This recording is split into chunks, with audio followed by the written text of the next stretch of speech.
नातेवाईक पण असू शकते।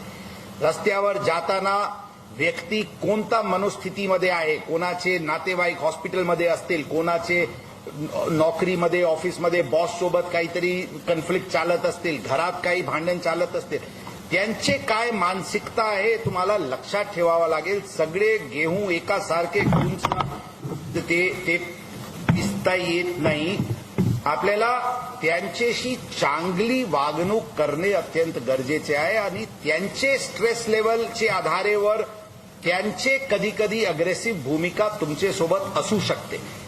तुम्ही जर जबाबदारीने वागले तर कधी कधी एक कदम शेरला पण मागे घ्यावा लागते। त्यांना इतके व्हायलेशन चालत असते, एक दिवशी एक कदम मागे घेऊन त्यांना जाऊच दिला तर काय फरक पडतील। तुम्हाला इगोमध्ये येऊन त्यांच्यासोबत भांडण करून तुमचे बीपी वाढवणे, त्यांचे बीपी वाढवणे, तुमचे तिथे भांडण होणे ही कुठे योग्य